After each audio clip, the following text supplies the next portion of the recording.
સમાચાર ગાંધીનગરથી મળી રહ્યા છે। ખનન માફિયાઓ બેફામ થયા। ભૂસ્તર વિભાગના મહિલા અધિકારીને ઘેરવાનો પ્રયાસ। ખનન માફિયાઓએ કારમાં ઘેરવાનો પ્રયાસ કર્યો। મહિલા અધિકારીએ પોલીસ સ્ટેશનમાં ફરિયાદ નોંધાવી। કલોલ હાઈવે પર બની હતી ઘટના। પેટ્રોલિંગ કરી રહ્યા હતા ત્યારે આ ઘટના બની હતી।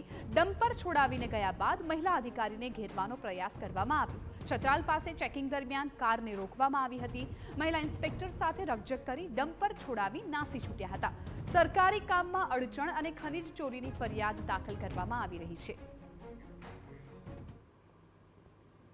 वहाँ पे छतराल के आसपास में एक डंपर विदाउट क्वालिटी परिवहन करते हुए साथी रेती का पकड़ाया, जिसको सीज करने की प्रक्रिया चालू थी। इसी बीच उनके मालिक और बाकी सब लोगों के द्वारा 3-4 गाड़ियों से, जिसमें तो बाइक और 4 या 5 के आसपास में 4 व्हीलर्स थे, गाड़ी को रोक करके गाड़ी भगाने का चेष्टा किया गया, जिसको लेकर के पुलिस स्टेशन में फरियाद नोंधाई गई है खनिज चोरी और फर्ज में सरकारी फ़र्ज में रुकावट को लेकर के। ये कल कार्रवाई की गई है और आज हमारे द्वारा में उस गाड़ियों को ब्लैकलिस्ट करके आरटीओ से आगे की कार्रवाई की जा रही है। संवाददाता हिमांशु पटेल आ मामले વધુ જાણકારી આપવા માટે ફોન લાઈન પર જોડાઈ ગયા છે। हिमांशु, રાજ્યમાં ખનન માફિયાઓની હિંમત એટલી બધી વધી ગઈ કે મહિલા અધિકારીને ઘેરવાનો પ્રયાસ કર્યો છે। અત્યારે શું જાણકારી મળી રહી છે?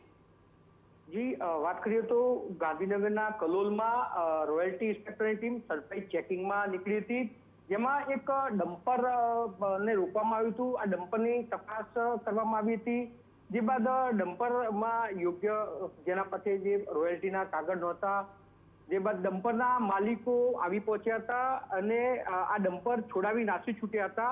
જે બાદ મહિલા અધિકારીએ પણ આ ડમ્પરનો પીછો કરતા મહિલા અધિકારીની ગાડી પણ રોકવામાં આવી હતી।